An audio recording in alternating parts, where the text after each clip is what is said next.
Bonjour à tous. Hello. Je pense qu'on a déjà pas mal de monde. Donc bonjour à tous. On est aujourd'hui 12 mai au GitHub Copilot Office Hour. Je suis accompagné de Asmae. Donc moi, je m'appelle Thierry Matko. Je suis le Solution Engineer pour toute la partie développement de Microsoft. On va voir plus tard que ça couvre beaucoup plus que le développement, mais les outils qui sont un peu dans mon scope sont GitHub, GitHub Copilot, Azure DevOps, Visual Studio, Visual Studio Pro. Donc en fait, ça touche vraiment à tous les outils qui concernent la DTSI, ceux qui produisent des logiciels, ceux qui créent de l'innovation. Donc voilà, c'est ça mon focus. Moi, mon territoire actuel, c'est la finance. Mais je vais repasser la balle à Asmae pour qu'elle se présente aussi. Bonjour à tous, bienvenue dans cette session des Office Hours. Je suis Asma Edaoui, je suis également ingénieure solution chez Microsoft, spécialisée dans le software et la productivité développeur. J'adresse principalement les mêmes sujets que Thierry concernant les technologies GitHub, GitHub Copilot, Azure DevOps, Visual Studio et bien d'autres. Moi, mon territoire actuel, c'est principalement le retail et les consumer goods. Et aujourd'hui, on est plus que ravis de vous présenter dans cette session-là plein de nouveautés autour de GitHub Copilot, mais pas que, aussi autour de la CLI et de la plateforme GitHub en général. Donc voilà, Thierry. Absolument. Je vais partager mon écran. Hop. Je vais mettre le partage. OK. Ok, je vais réduire ça. Super. Je vais juste mettre ça ici. Magnifique. Donc, bonjour à tous. Donc là, aujourd'hui, on va vous parler un petit peu du changement tarifaire qui est arrivé. Je pense que tout le monde est au courant dans cet appel. Si vous ne l'êtes pas, c'est effectivement le cas. Donc, on va faire un petit changement tarifaire où on va passer du modèle de Premium Request vers un modèle par usage. Je vais en parler un petit peu plus tard. Puis après, on va vous expliquer un peu les nouveautés, hein. C'est le but de cet Office Hour-là, c'est de parler des nouveautés de GitHub Copilot. Et on va notamment parler de la CLI, qui pour moi est la version la plus avancée de GitHub Copilot et la plus flexible aussi, et du slash remote. Alors, quand on a mis slash remote, au début, on a réfléchi à est-ce qu'on met portabilité, mobilité ou la commande, et on s'est dit que slash remote, c'était pas mal. Donc voilà, l'idée de cet Office Hour, c'est de vous parler un petit peu de la CLI et de la portabilité de GitHub Copilot. Donc, en termes de format, ça va être un peu comme à chaque Office Hour, pour ceux qui étaient là les précédents. Pour rappel, on fait un Office Hour une fois par mois en français.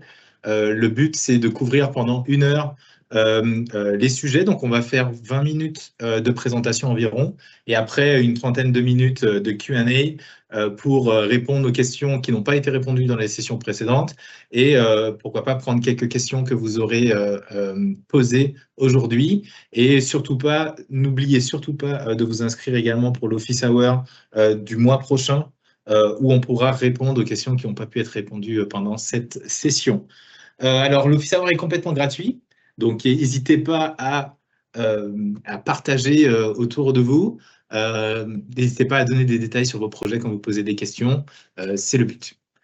Donc là, l'agenda aujourd'hui, donc là on s'est un peu introduit, on s'est présenté, et là on va vous parler directement du pricing, de l'évolution du pricing de GitHub Copilot.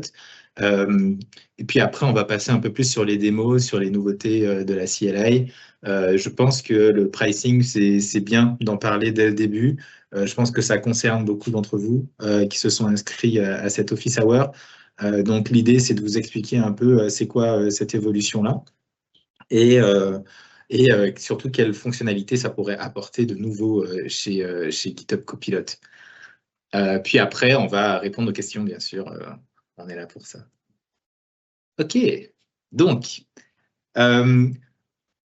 pour tous ceux qui utilisent déjà GitHub Copilot, sachez qu'on avait un modèle qui était basé sur ce qu'on appelait des premium requests.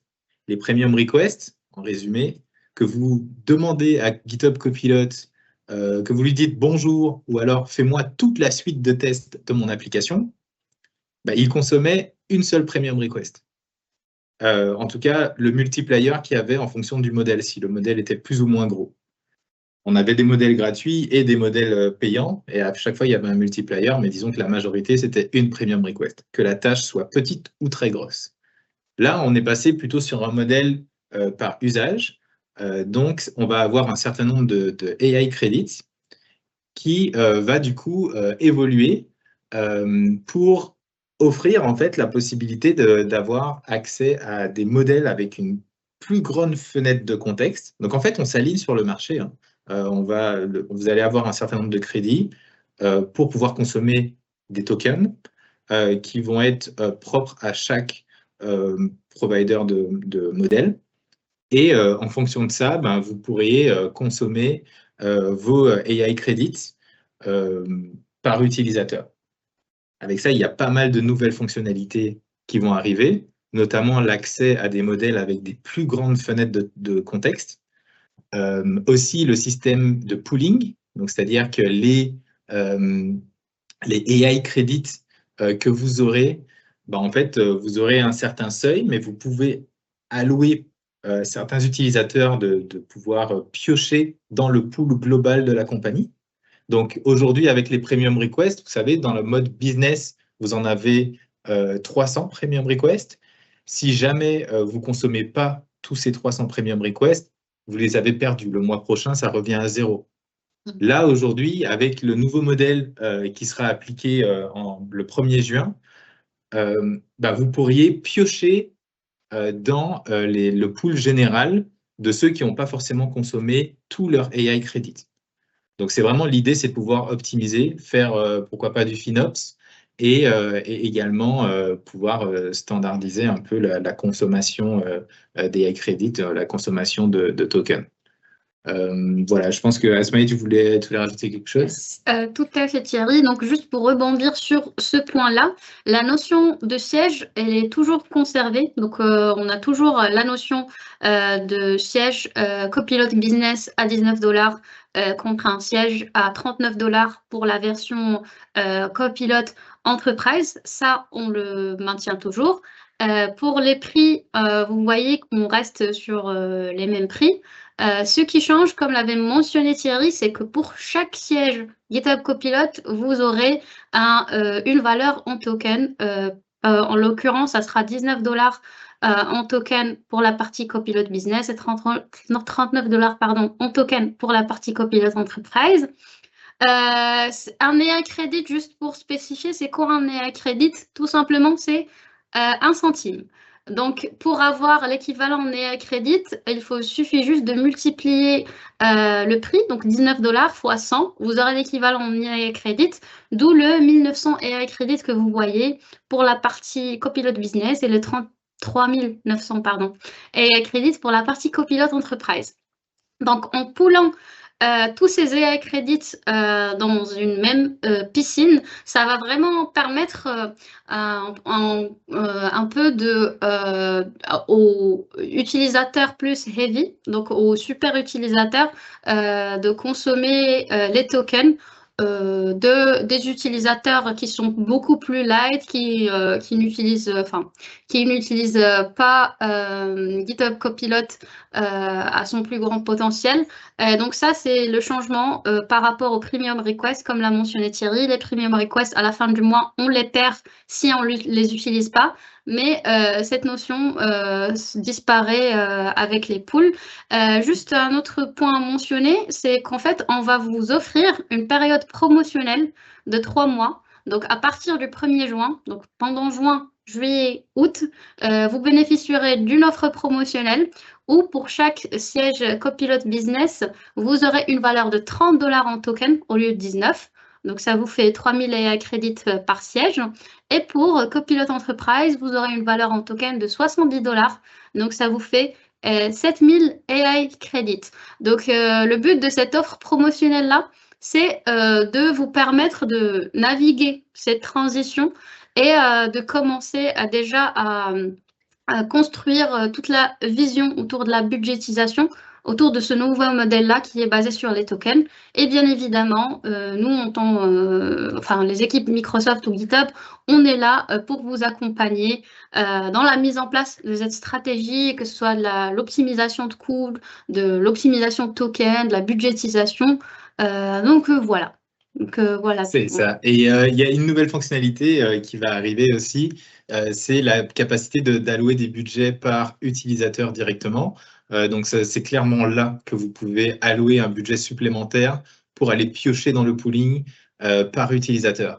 Donc, l'idée, c'est vraiment de pouvoir optimiser, hein. On sait que les bons élèves qui vont essayer d'optimiser leur token en utilisant des modèles plus spécialisés, moins consommateurs de tokens, qu'eux, ils ne soient pas pénalisés par rapport à ceux qui vont toujours utiliser, par exemple, un Opus 4.7 pour manger tous les tokens des autres. Donc, l'idée, c'est de définir certaines limites. Et là, ce sera granulaire par utilisateur. Donc, ça va se faire à peu près de la même façon que ça se fait pour les cost centers. Pour ceux qui connaissent, hein, dans l'onglet Billing, pour les admins, vous pouvez définir des cost centers et des budgets par cost center. Là, ce sera quelque chose de similaire, mais pour les utilisateurs. Donc voilà, je pense qu'on a pas mal couvert. En termes d'outils que vous aurez en place, il y a un dashboard d'impact qui va être publié, je pense, d'ici cette semaine, dans les prochains jours en tout cas. Et on va également fournir plein de bonnes pratiques sur l'utilisation de tokens, notamment le mode auto qu'on va vous montrer aujourd'hui. Donc, il y a, vous savez, dans le choix des multimodèles, puisque GitHub Copilot propose plusieurs modèles, que ce soit Claude, Gemini, GPT et autres. Là, vous pouvez choisir également le mode auto, où la GitHub Copilot va, en fonction de votre prompt, aller sélectionner le bon modèle pour optimiser notamment la consommation de tokens et optimiser aussi l'output. Parce qu'il y a des modèles qui sont très bons dans l'analyse d'images, d'architecture, d'autres qui sont très bons pour faire de la rétrodocumentation, d'autres qui sont très bons pour générer du code. Chaque modèle a ses forces et ses faiblesses. Le but, c'est de pouvoir optimiser tout ça. Et le mode auto, qui existait déjà bien avant le changement de modèle, sera probablement très pertinent là-dessus. Je vais passer à la slide suivante. Donc ça résume un petit peu l'offre promotionnelle dont Asmae vous a parlé. Donc là, pendant 3 mois, vous allez continuer à payer juste $19, en tout cas le prix que vous payez. Si vous avez par exemple des discounts Azure, vous allez continuer à payer le même prix. Mais par contre, en équivalent en AI Credit, vous allez avoir 3000 AI Credit pour les petites licences qui sont les Copilot Business et 7000 AI Credit pour les grosses licences qui sont Copilot Enterprise. Je vais passer à la suite, on a déjà couvert tout ça. Donc, si vous souhaitez voir les replays des Office Hours, je vous invite à scanner ce QR code-là ou à prendre cette URL-là. Là-dessus, vous allez pouvoir revoir les précédentes sessions, sachant qu'on couvre chaque mois les nouveaux sujets qui sont sortis sur GitHub Copilot. Donc, n'hésitez pas à aller les regarder. C'est accessible, c'est sur YouTube, c'est en français, donc n'hésitez pas. Et puis après, posez vos questions sans problème. Maintenant, on va passer au sujet principal, donc c'est les nouveautés. J'ai ajouté cette slide parce que je trouve qu'elle est parlante. Je vous promets, il n'y en a qu'une seule, c'est celle-là. Cette slide vous montre aujourd'hui, parmi tous les contributeurs chez GitHub, donc en interne, le plus gros contributeur de code aujourd'hui, c'est GitHub Copilot. On voit même qu'à la première place, nous avons Copilot CLI. Copilot CLI, aujourd'hui, c'est la version de GitHub Copilot qui est la plus portable. Vous pouvez la mettre dans des environnements restreints comme des conteneurs, tout comme dans n'importe quelle IDE, peu importe l'interface, ça va fonctionner pareil. Dans votre terminal, dans des pipelines, vous pouvez vraiment l'utiliser, l'onboarder à l'intérieur de vos applications avec le Copilot SDK. Pour ceux qui étaient là dans l'ancien Office Hour, mes collègues en ont parlé. Mais c'est vraiment la version la plus portable de GitHub Copilot et qui permet de faire vraiment des choses assez cool. Notamment, il y a des fonctionnalités qui n'existent pas encore sur les autres modes, comme le mode offline, par exemple, qu'on a sorti récemment, où on peut onboarder des modèles locaux. On va le voir un petit peu plus tard. Mais la CLI, c'est vraiment un outil pertinent. Et je pense même que dans un futur plus ou moins proche, très peu de personnes vont utiliser le chat dans l'IDE. Tout le monde, même dans son IDE, va avoir un terminal avec la CLI dedans et va utiliser le chat juste pour voir peut-être les fichiers qui ont été modifiés ou les différentes sessions. C'est tout. Mais par contre, pour la CLI, l'idée, c'est de vous familiariser le plus avec parce que c'est un écosystème qui est réplicable dans plusieurs types d'environnements. Ensuite, à la deuxième place, on voit Copilot Cloud Agent. Là, avant, on l'appelait Copilot Coding Agent, mais c'est littéralement un agent à qui on peut assigner une tâche depuis Jira, depuis Azure DevOps, donc depuis Azure Board, ou depuis les GitHub Issues. Donc, on peut directement assigner une tâche à GitHub Copilot, à un agent. On a également des agents partenaires, hein, comme Claude ou Codex, à qui on peut assigner des tâches. Et eux, ils vont dérouler jusqu'à créer une pull request. Donc, on n'a même pas forcément besoin d'aller dans l'IDE. Il va fournir une pull request et on peut comparer le code qui a été généré. C'est assez pertinent si on veut déléguer des tâches, par exemple, si on est data scientist ou PM, ou même développeur, mais qu'on n'a pas forcément... on doit focus sur des fonctionnalités beaucoup plus impactantes et innovantes et prioritaires. On pourrait déléguer des tâches peut-être plus petites à des agents et juste revoir la pull request.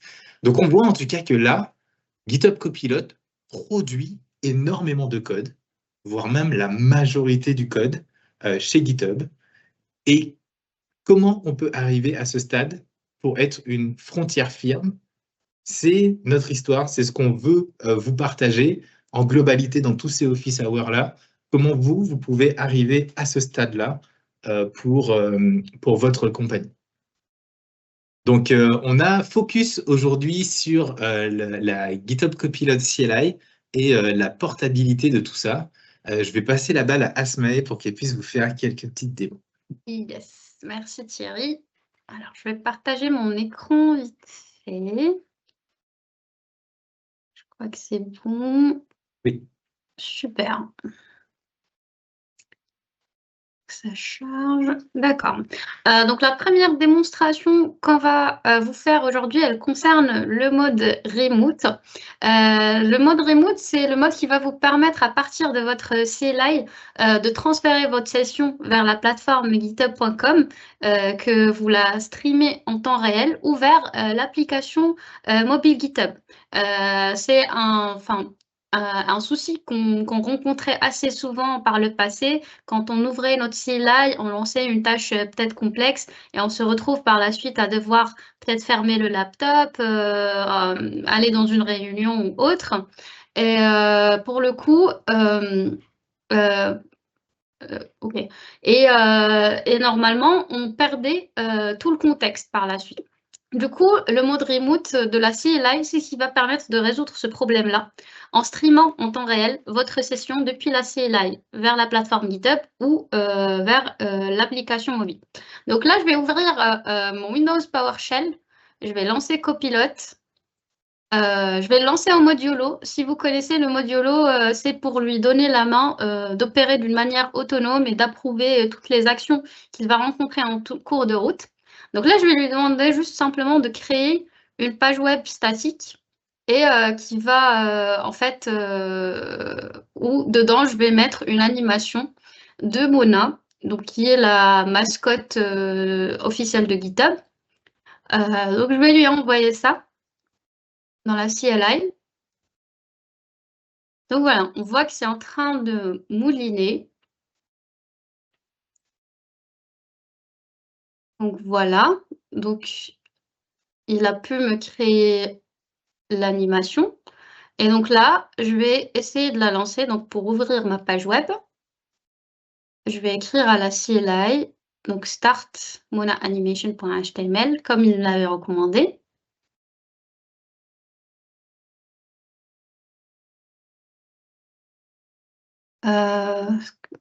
Est-ce que c'est vrai? Est-ce que je suis en partage? Je suis désolée, est-ce que je pense qu'il y a un souci? Oui, Asma, ton écran est noir. C'est bien ce que je me disais. C'est Je me vrai? demandais est-ce que c'était de mon côté ou pas. Ah oui, parce que je l'ai bien partagé. Ok, je vais réessayer le partage. Je suis désolée pour ce souci-là. Ok, je vais le mettre sur peut-être mon écran. Je vais le mettre sur le même écran, comme ça, je pense. Ok, je vais le mettre ici. Maintenant, c'est ok? Alors, il est encore tout noir. C'est bizarre, je comprends pas. C'est plutôt bizarre. Après, sinon, Thierry, tu peux Oui, oui, partager de je ton peux côté et partager. lancer la vidéo, ça me gênerait pas.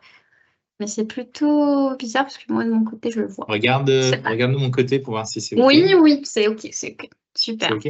Oui, on peut le lancer. OK, je lance. C'est bon. Ok, ça marche. On pourra juste la faire. Ok, parce qu'on voyait pas depuis tout à l'heure, ça marche. Donc là, j'ai lancé la CLI. Je vais me mettre en mode YOLO, comme je vous l'avais déjà dit, pour l'agent puisse opérer en autonomie et approuver toutes les demandes en cours de route, toutes les questions. Je vais juste lui demander de créer une page web HTML statique et de mettre dedans une petite animation de la mascotte GitHub, donc la Mona.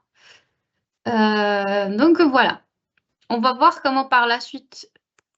C'est arrêté. Thierry, c'est bon. Oui. C'est bon?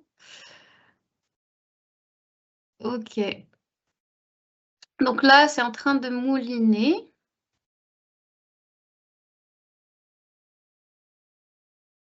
Et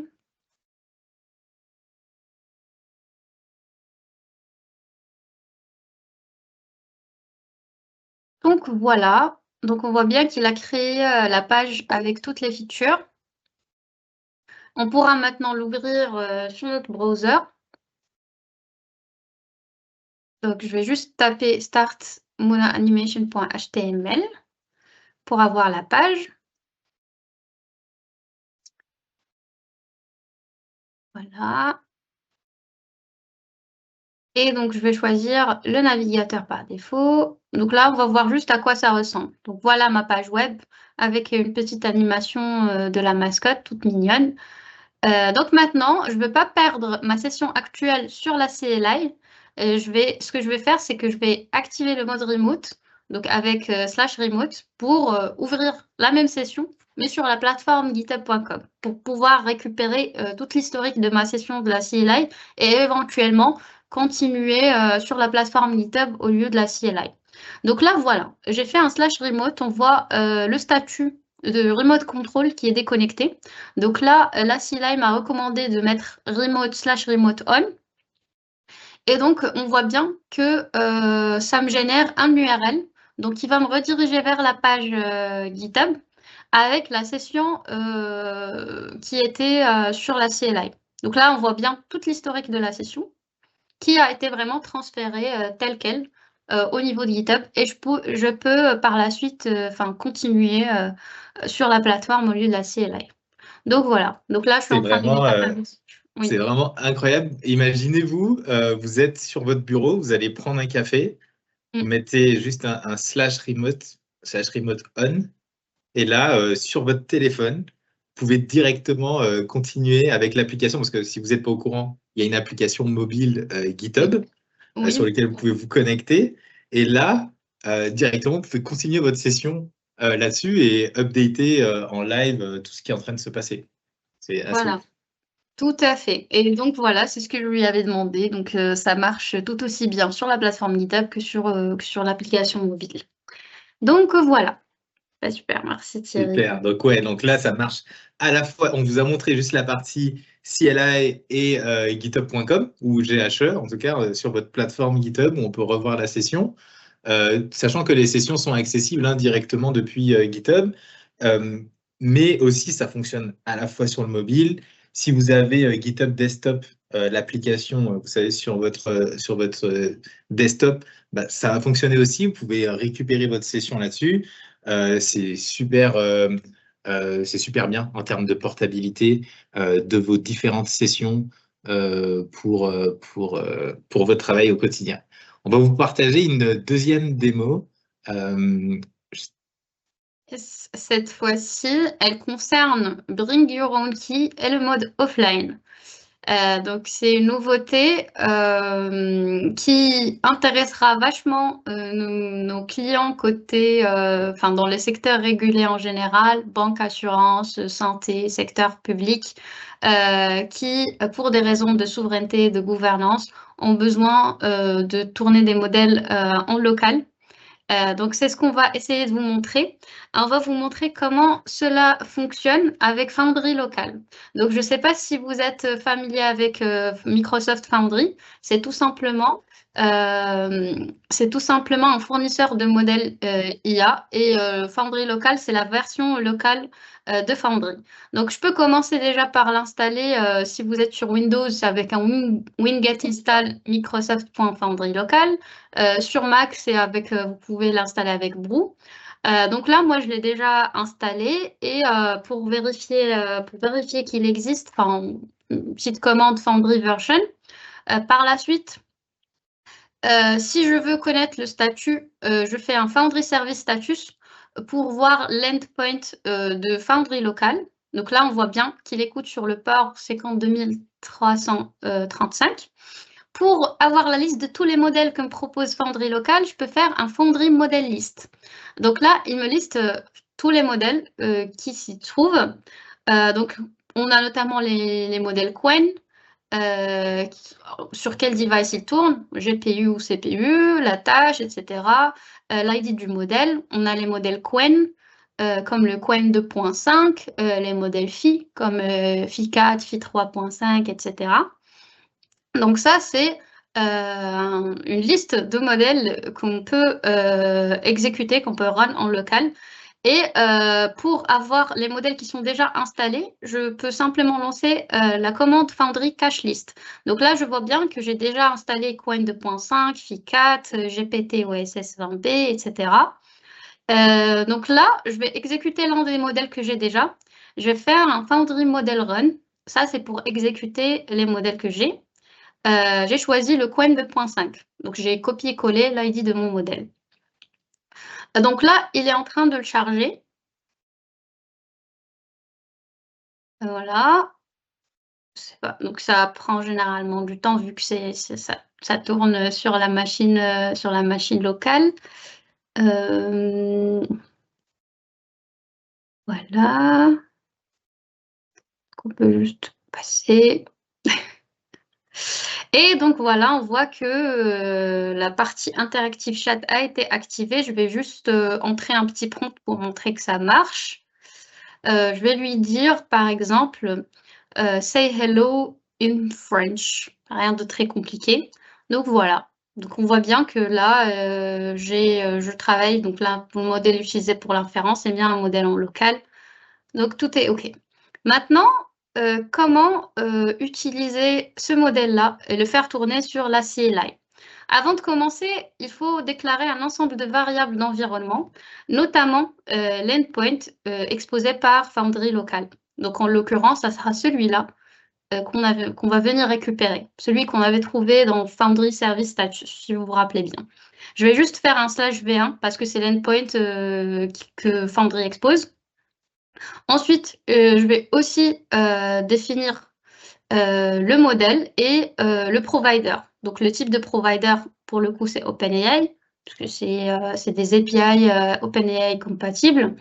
Et en fait, ici, je vais aussi déclarer une variable d'environnement avec le modèle. Donc là, je vais prendre l'ID de mon modèle, le Qwen 2.5.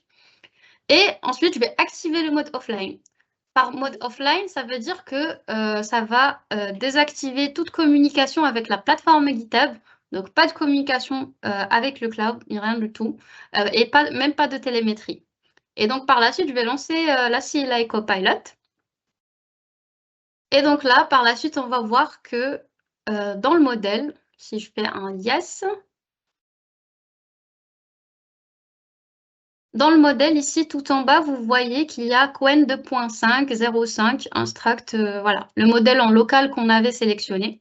Et désormais, on peut exécuter toutes nos tâches avec ce modèle qui tourne en local. Donc, on voit bien que ces fonctionnalités-là, elles répondent vraiment aux besoins des clients avec des besoins en matière de souveraineté et de gouvernance. Donc, on voit bien que, par exemple, un développeur en banque qui va utiliser de l'IA générative 100% au local et que les données, ni les prompts, ni le code ne transitera sur des plateformes cloud ou autres. Donc, avec le mode offline qu'on avait activé, on avait coupé toute communication avec GitHub. Donc, on avait même désactivé, ça désactive même la télémétrie. Et donc, avec les modèles en local, on peut utiliser aussi, là, je vous ai montré l'exemple, pardon, avec Foundry Local, mais vous pouvez très bien utiliser tout autre modèle en local, comme les modèles Olama, par exemple. Je ne sais pas, Thierry, si tu souhaites leur montrer sur VS Code comment on peut rajouter. Oui, ouais, bien sûr, bien sûr. Yes. C'est assez incroyable hein, le fait de pouvoir, en fait, même si on est dans l'avion, même si on n'a aucune connexion Internet en plein Tout à milieu fait. d'une île déserte, on peut Mm. avoir GitHub Copilot. Ça couvre un peu pas mal la portabilité de l'outil. Je vois une question, par exemple, est-ce que ça a un coût supplémentaire avec le mode remote on?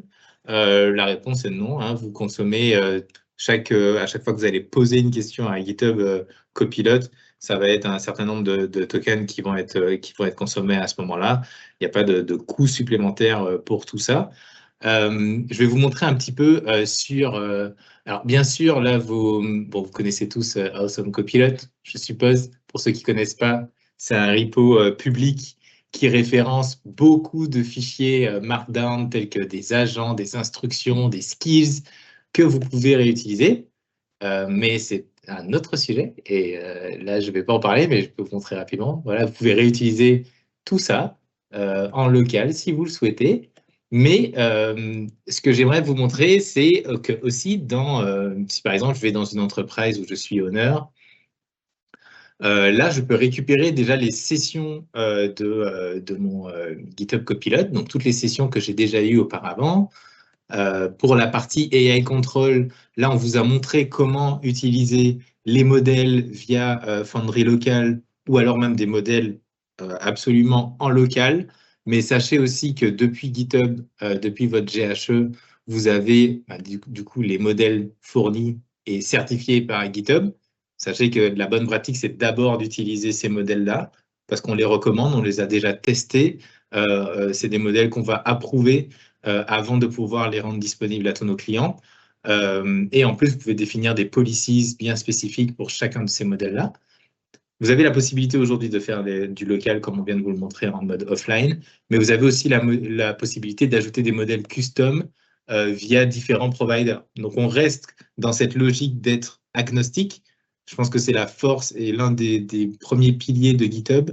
Donc là, si vous avez vos modèles hébergés chez AWS, Bedrock, Anthropic, Google AI Studio, Foundry, etc., vous pouvez ajouter vos modèles aussi à travers ces différents providers-là et fournir du coup ces modèles-là à vos développeurs directement via votre IDE. Donc là, si j'ouvre mon IDE, je pourrais vous montrer par exemple, donc là je viens de l'ouvrir, hein. C'est du live. Donc là, en fait, vous allez voir en fait, tous les modèles qui sont disponibles, dont l'entreprise m'a donné accès.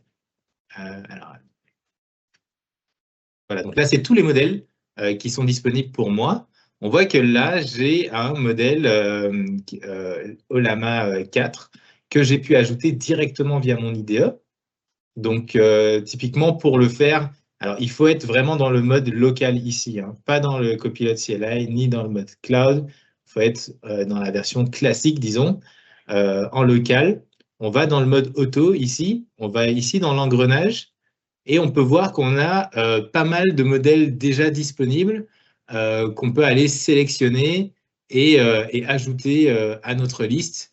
Donc, on peut faire Add modèle, par exemple, choisir Olama, et ensuite choisir, par exemple, celui qu'on veut, où est-ce que ce sera hosté, Et ensuite, ils seront disponibles pour nous dans la suite de nos différents modèles. Donc, c'est aussi disponible directement via l'IDE. Je pense que ça couvre pas mal ce qu'on voulait montrer en termes de portabilité. C'est l'une des grosses forces. Le but, c'est vraiment de vous donner accès à la puissance de GitHub Copilot, peu importe l'environnement où vous travaillez, que ça soit sur la CLI, dans vos IDE, et ça, peu importe l'IDE. Ce qui est assez fort avec la CLI, c'est que l'on soit sur VS Code, IntelliJ, Eclipse ou autre, tous les IDE ont des terminals. Donc, on a juste à cliquer, à ouvrir un terminal, à mettre copilote, et on a accès à notre environnement dans lequel on est familier, notre CLI, et du coup, on n'a pas forcément ce besoin de se réadapter à l'interface du chat et les différences qu'il peut y avoir entre les IDE. C'est pour ça que je vous disais au début de cette session que je pense sincèrement que la future version, et je pense qu'il y en a déjà certains d'entre vous qui l'utilisent comme ça, mais la meilleure façon d'utiliser GitHub Copilot aujourd'hui, c'est d'avoir un terminal ouvert, notre CLI ici, et pourquoi pas le chat pour voir les différentes sessions ou les fichiers qui ont été modifiés, mais de s'habituer déjà à utiliser la CLI. Il y a un ensemble de fonctions qui sont déjà disponibles.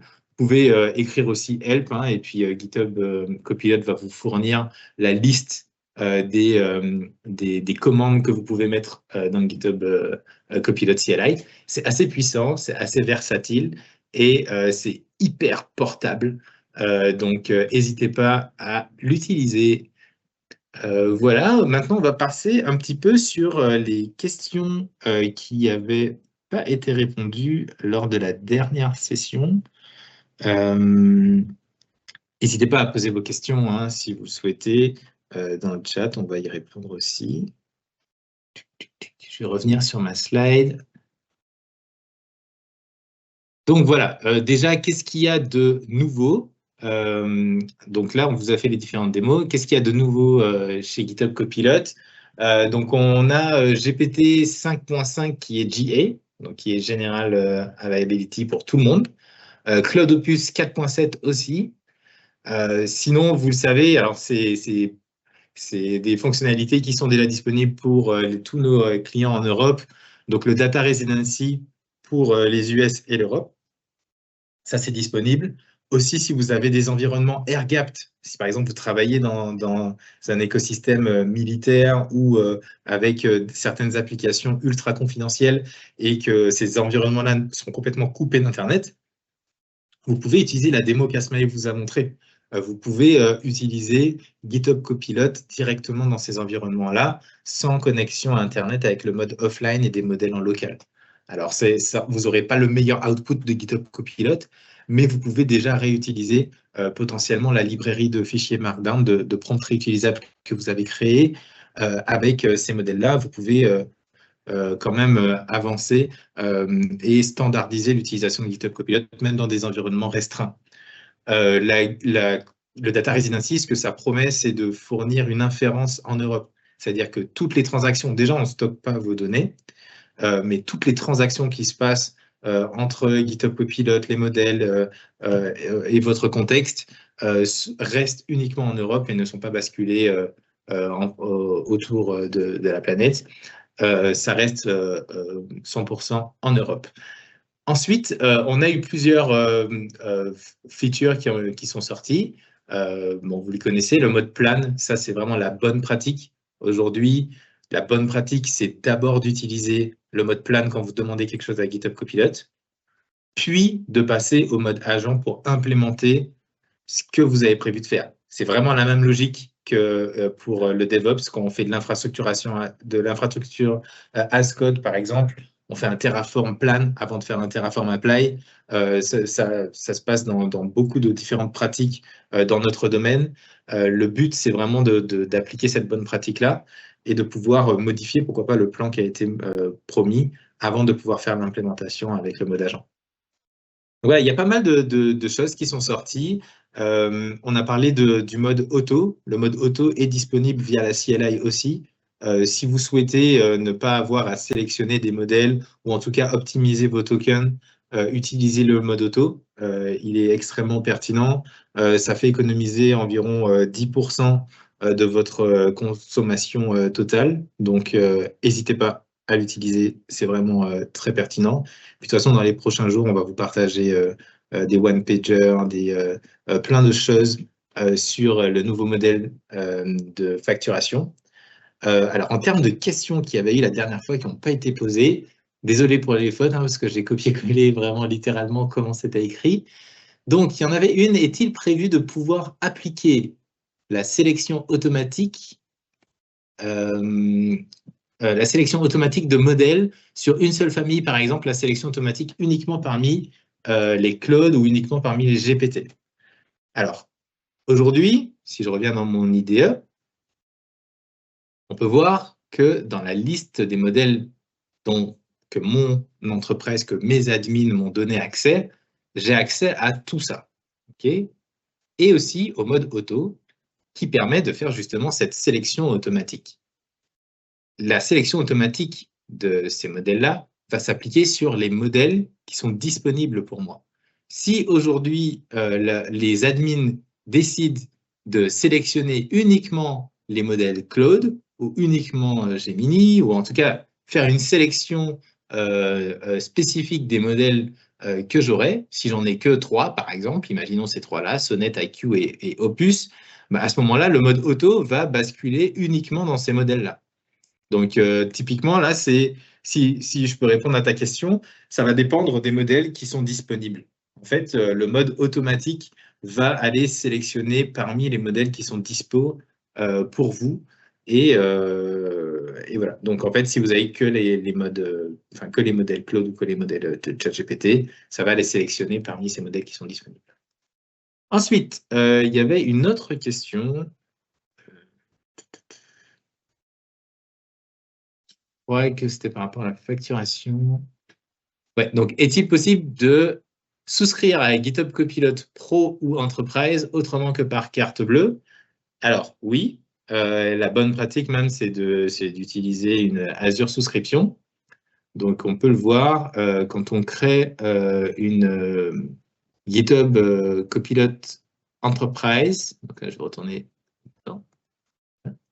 Donc là, en fait, pour ajouter les modes de facturation, vous allez dans Billing et vous avez Payment Information. Donc là, vous allez voir qu'on a une GitHub Enterprise. Cette GitHub Enterprise-là peut être modifiée ou remplacée par une autre GitHub Enterprise, mais vous pouvez, et même c'est la bonne pratique d'utiliser une GitHub Enterprise si vous travaillez en entreprise, ou même si vous êtes dans Startup, parce que ça vous permet d'avoir accès à certaines... alors, je ne dirais pas, oui, à certains avantages, parce que ça permet de centraliser un peu toutes les transactions vers une seule souscription à Azure.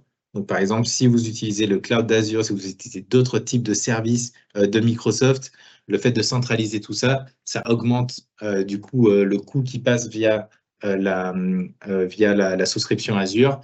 Et donc, vous serez éligible à avoir accès à certaines fonctionnalités ou même à avoir un discount, comme on appelle un ACD, qui est un Azure Discount, qui pourrait être appliqué même sur la facturation de GitHub. Donc, n'hésitez pas à utiliser, plutôt que votre carte bleue, utilisez une Azure souscription. C'est assez facile de mettre ça en place. Donc, n'hésitez pas. OK.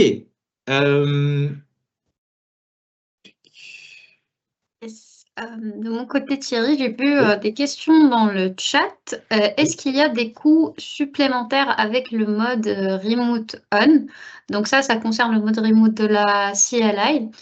Donc, connaissance, il n'y a pas de coûts supplémentaires liés au mode Remote, puisque ça reste uniquement un mode d'accès soit à la plateforme GitHub, soit à l'application mobile.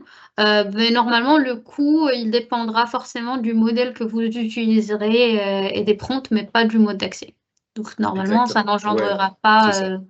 Ça va être les modèles que vous utilisez et puis la requête que vous demandez, en fait, à quel point elle sera consommatrice de tokens ou pas. Exactement, exactement.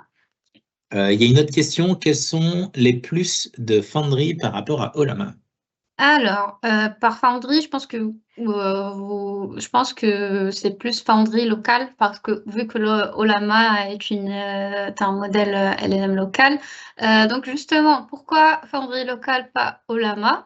Foundry local, ça reste une solution enterprise ready.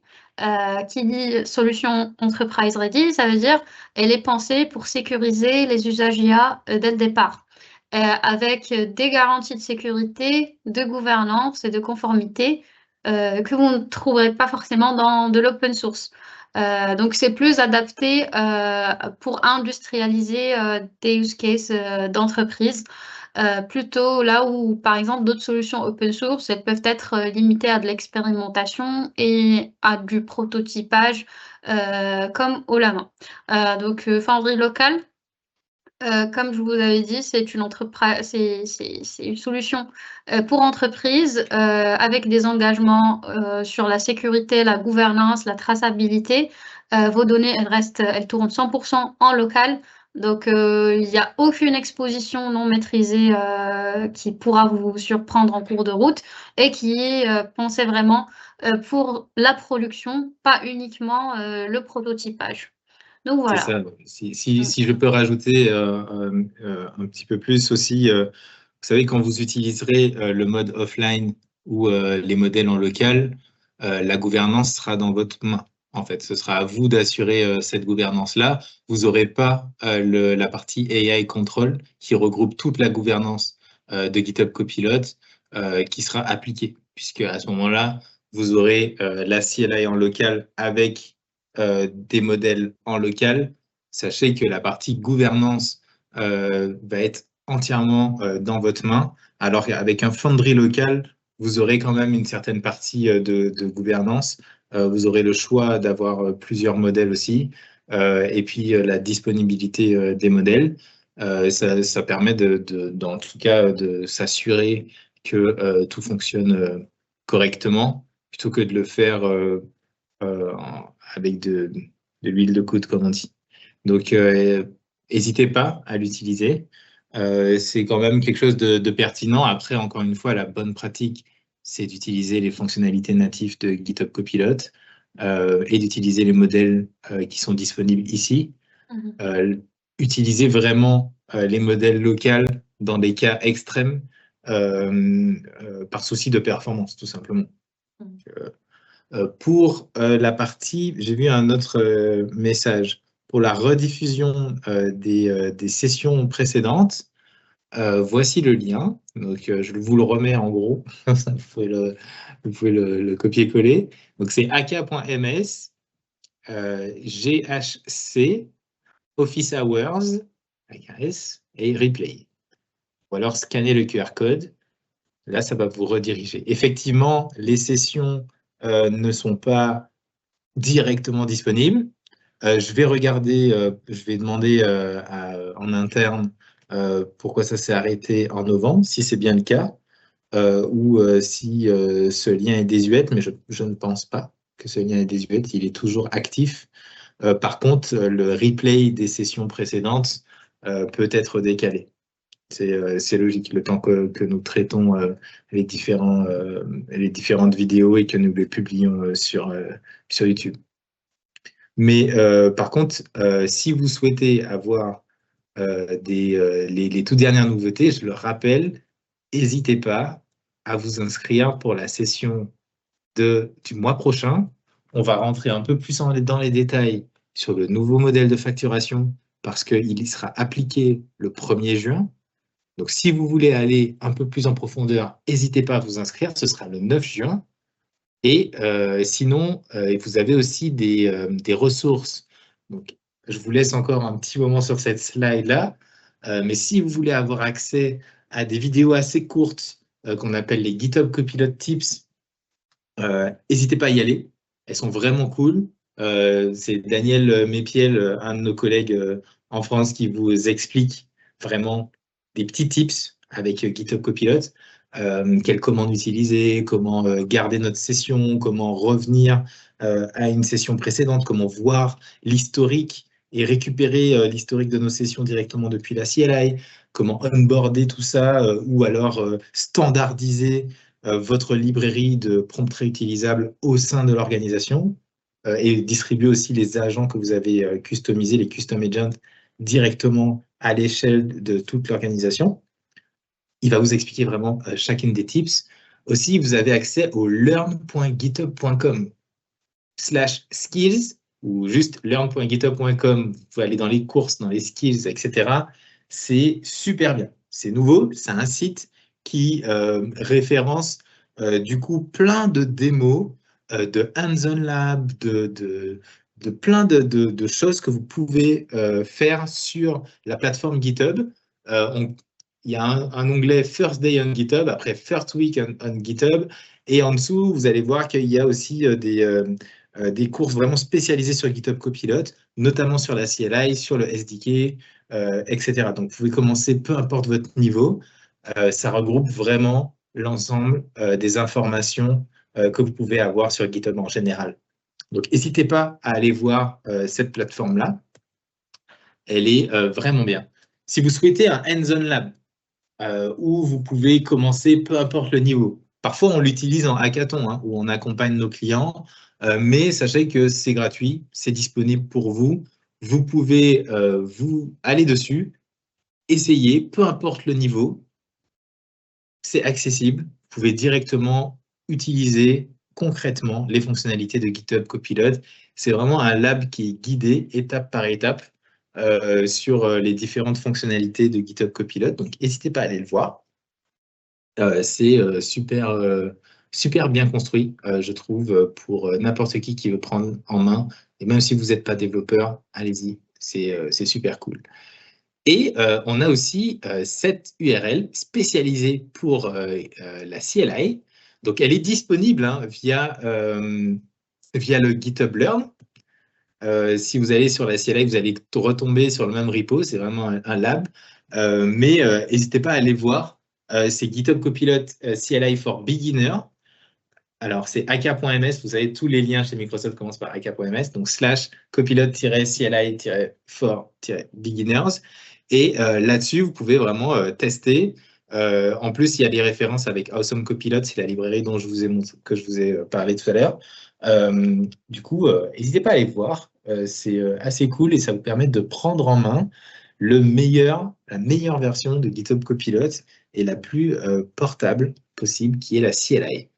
Je répète encore une fois, inscrivez-vous. Cet Office Hour-là, le 9 juin, est très important. Bloquez la date, bloquez l'heure dans votre calendrier. Inscrivez-vous. Il y aura des informations super pertinentes, également beaucoup de nouveautés qui vont arriver. Encore une fois, le changement tarifaire va avoir lieu le 1er juin. Donc là, ça va être l'Office Hour en français, l'occasion de pouvoir poser toutes vos questions par rapport à ça. C'est l'occasion, ce sera le 9 juin à 17 h pendant 1 heure, où on va également montrer des fonctionnalités, mais expliquer aussi ce nouveau modèle et répondre aux questions. Donc, n'hésitez pas, même aujourd'hui, là, si vous avez déjà des questions là-dessus, posez-les, on va y répondre. Si on peut répondre aujourd'hui, on le répond, sinon ce sera à cette session-là du 9 juin. Donc, j'insiste, inscrivez-vous. Le lien, c'est celui-là. Vous pouvez sélectionner la session pour laquelle vous voulez assister. Sélectionnez le 9 juin, bloquez votre calendrier. Cette session sera importante. Pour vos feedbacks, on est toujours ouvert à avoir vos feedbacks sur les différentes Office Hours, ce que vous aimeriez voir, potentiellement avoir des invités. N'hésitez pas à poser. L'Office Hour, il est là pour vous. Il est en français. On essaye d'amener parfois des personnes clés de chez GitHub, des personnes clés de chez Microsoft. N'hésitez pas à soumettre vos propositions. On est très preneurs de vos feedbacks. Donc voilà, je vous laisse scanner, prenez l'URL. C'est important pour nous et pour vous aussi, pour augmenter en fait, pour vous donner ce que vous voulez voir. Exactement. Okay. C'est notre but. Donc voilà, est-ce qu'on a eu d'autres questions, Asma? Est-ce que tu as eu le temps de regarder? Oui, alors, nouvelle question concernant toujours la sélection automatique. Donc là, je pense que c'est en rapport avec la question auquel tu as répondu tout à l'heure. Comment utiliser la sélection automatique uniquement sur la famille Claude, par exemple, sachant que notre admin autorise plusieurs familles et je ne peux pas demander à l'admin de restreindre les modèles, ça affecterait les 15 000 employés de la boîte. Donc, je pense que c'est peut-être sélectionné automatiquement, mais uniquement sur une famille précise. Ok, ouais, je comprends le besoin. Après, le mode auto, c'est comme ça qu'il fonctionne, mais sachez que là, dans les primitives que vous allez créer, pour rappel, hein, les primitives, ce sont les fichiers Markdown qui sont disponibles dans Awesome Copilot. Là, du coup, vous allez les stocker dans votre dossier .github. Je vais zoomer un petit peu parce que ça risque d'être petit pour tout. Si je fais un CTRL+, voilà. Donc là, dans le dossier .github, c'est ici qu'on va stocker nos différents Markdown réutilisables, que ce soit prompts, hook, agent, workflow, instructions, skills, etc. Et chez les agents, vous avez la possibilité de choisir quel modèle vous souhaitez utiliser. Donc là, typiquement, c'est pas forcément un bon exemple celui-là, mais voilà. Donc là, au début de chaque agent, vous allez avoir un ensemble de variables. Vous n'êtes pas obligé de les mettre, hein. Ils sont optionnels, mais vous avez la possibilité de choisir quel modèle vous voulez pour cet agent-là. Donc là, typiquement, je peux écrire un modèle, 2 points. Il va me proposer tous les modèles qui sont disponibles. Je peux mettre par exemple le IQ. Et cet agent-là, une fois que je vais l'appeler, si je vais dans API Coverage, par exemple, agent, API Coverage Looper, ben, en fait, forcément, ça va utiliser ce modèle-là. Ensuite, je peux créer d'autres agents qui, eux, auront leur propre modèle et pourquoi pas les appeler en tant que sous-agents. Donc là, typiquement, si je veux faire appel à TDD Blue, bah, je fais TDD-Blue.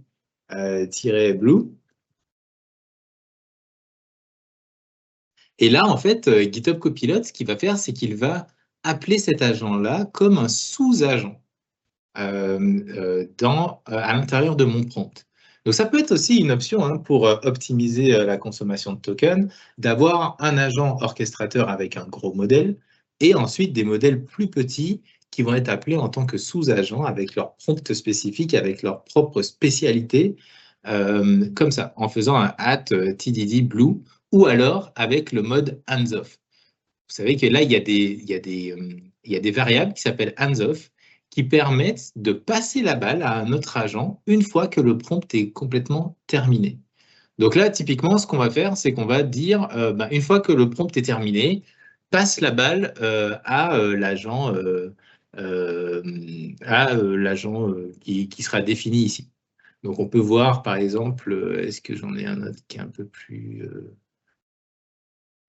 voilà, par exemple, le API Coverage Looper. Donc là, on va mettre vraiment le nom directement de notre agent. Et il va, une fois qu'il aura fini ça, il va passer la balle à API Coverage Looper ici. Donc, il y a différentes façons de pouvoir orchestrer vos différents agents et donc aussi vos différents modèles en fonction de votre use case. Si vous souhaitez pouvoir lier différents agents et pourquoi pas une famille de modèles comme les différents levels de Claude, je pense que le use case va plus être dans la création de fichiers Markdown comme ça, réutilisables. En plus, ça pourra bénéficier à plus de personnes au sein de l'organisation et de pouvoir jongler entre les différents agents que vous aurez créés pour le faire. Voilà, voilà. Est-ce qu'il y avait d'autres questions? Yes, c'est clair. Et je pense qu'au niveau des questions, on est bon. Non, on est bon, je pense. Encore une question sur la réduction du délai de publication des replays, des Ouais, officiels. on va remonter ce point-là. Oui, on a pris le point en interne. On va le remonter et on va s'assurer que ça aille plus loin que novembre, puisque les nouveautés sont assez rapides. C'est quelque chose que je comprends totalement. Parfait. En tout cas, c'était avec plaisir que Asmae et moi avons participé à cet Office Hour-là. Nous espérons que ça vous a apporté beaucoup. n'hésitez pas à nous contacter. Si vous travaillez dans le secteur FSI, sachez que c'est moi la personne principale technique pour couvrir ces sujets-là chez Microsoft. Donc, n'hésitez pas à me contacter moi personnellement, Thierry Matko. Et Asmae aussi, je te laisse faire le dernier mot.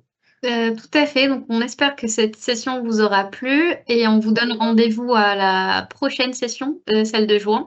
Et pareil, comme Thierry, vous pouvez me solliciter si vous avez davantage de questions sur tout ce qu'on avait présenté sur GitHub ou GitHub Copilot en général.